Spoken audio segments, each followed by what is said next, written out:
Hello Capricorn, Capricorn Rising, and Capricorn Moon people. This is your weekly astrological and card horoscope for the week starting April 3rd, 2017. And a quick reminder for y'all out there, remember your monthly astrology horoscopes for April are up on a playlist of their very own on the main channel page. And of course, if you ever want to get a session with me, you just need to go to my website, integrativemysticism.com, or follow the links below, where you can schedule a session or order a downloadable video file. So, what is going on with your astrology this week? Well, Capricorn, all the goodies are happening in the latter half of the week. On Wednesday, we've got Mars, planet of action, energy, and conviction, in your 5th house of love and romance, forming a charming connection to Pluto currently in your sign. And you may be noticing that a partner or even a crush has gotten into a very take charge kind of way, in a very sexy way at that. And this may even be, for those of you who are single and looking, somebody who may have been having a crush on you or been interested in you is deciding to take the reins. It's always kind of nice to see somebody try to be large and in charge and not be, too passive all the time.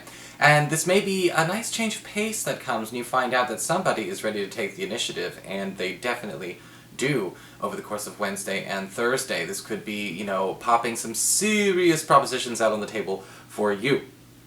On Friday, we've got the Sun in Aries in your 4th house of home and family, forming an opposition to Jupiter, currently in your 10th house of career. And I've been telling everyone that this is actually a good problem to have, because some kind of big breakthrough on the home front could actually spell a big breakthrough on the career front.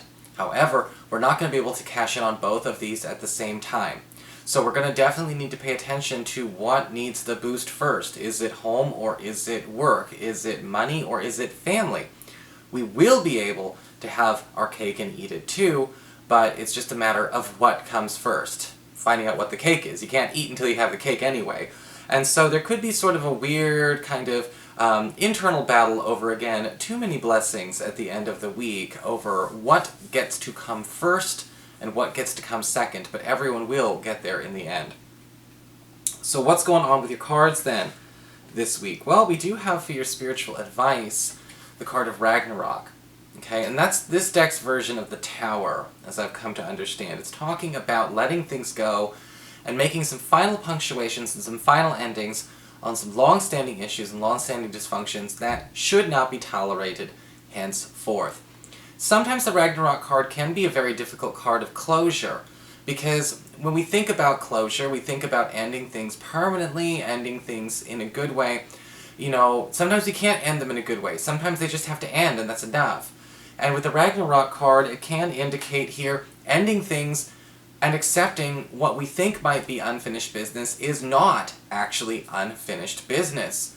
The unfinished business might not even be ours. Some people don't let us go. Some people don't feel like the unfinished business is finished, but the unfinished business can sometimes just be in everybody's heads. So if you're trying to get away from somebody or a situation or, something that you've been tied down on, you may feel like you have to answer to some of those conflicts. You might have to answer to some of those complexes. You might be tricked into believing there is unfinished business where there's nothing at all. And this is a week where you just have to be okay that, good or bad, the ending is enough. For your Earth sector, when it comes to your work and finances, with the King of Wands reversed. This card's not necessarily the greatest card to get, because I always look at the King of Wands reversed as sort of that flaky, kind of fake, surface-oriented type of energy. And when it comes to the King of Wands reversed, we want to make sure, don't suddenly decide to start trusting people because they're good at putting up a good front. When you get this card, this could have to do with, again, a proposition on the table, somebody making a big financial offer, or somebody trying to make a big sale, or try to win you over. But again, it's all style and no substance. This could be something that you and your partner have to really sit down and talk about, because this could be a big deal. This could be about, how you're handling your finances in the future. This could be about a home. This could be about even a work opportunity that you have. Now, the King of Wands reverse is interesting because they always show up as sort of like the superficial temptation versus the real deal. And the humble is always going to be the more wholesome in this energy when we have this. Sometimes the King of Wands reverse plays on our ego, on our insecurities. Oh, I want to be flashy. Oh, it's be respectable. Oh, there's prestige here. Be so careful about the vainglory there. You know, we don't want to take on the wrong position or throw our money in the wrong place just because it seems like it's going to elevate us in some kind of status. Because it won't. It just looks that way.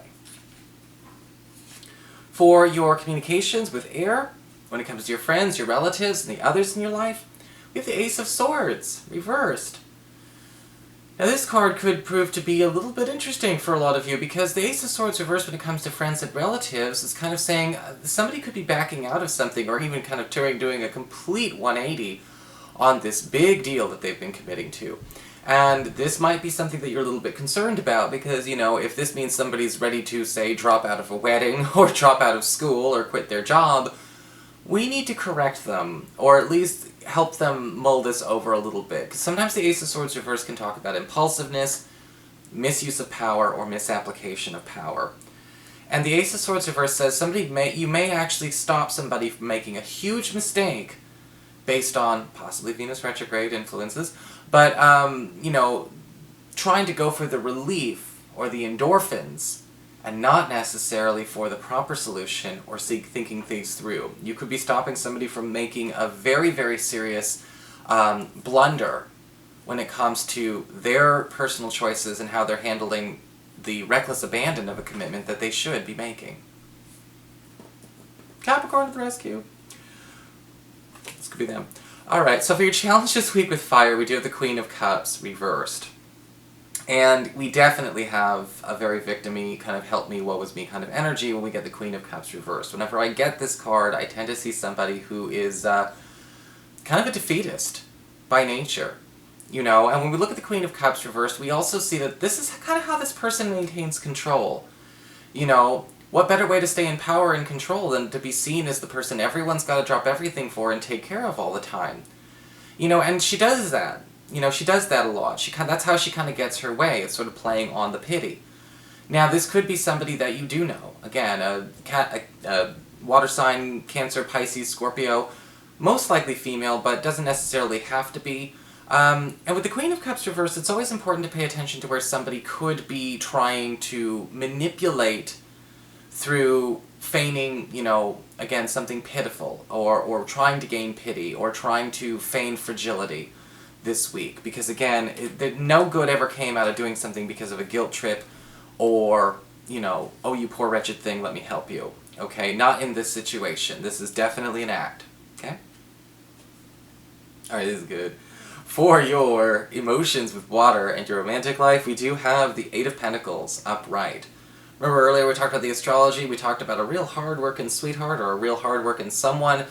Well, the Eight of Pentacles upright says that, again, this is all about a partner, or possibly even somebody who has your fancy, or you have theirs, going out of their way to court you by kind of taking on more of the practical, kind of behaving more like that stalwart or that spouse, even though we might not even be a spouse with them.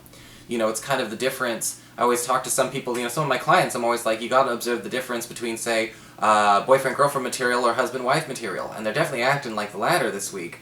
And with the Eight of Pentacles, this could even be somebody going out of their way to prove their intentions for you, or prove their affection for you, through acts of service, one of the primary love languages. And the thing I like about this Eight of Pentacles here is that when it comes to your sweetheart, or it comes to this romantic situation, it's not going to be overtly romantic. Again, it's more substance than style. But I think a lot of you Capricorns can appreciate that a lot more. You know, yes, sometimes, you know, a bottle of wine and and a hot date can go a long way. But when somebody is deciding to kind of, you know, be there during the light of day with you, and again, and get that work done, go on that quest with you, run that errand with you, fight those battles with you, that can mean a hell of a lot more.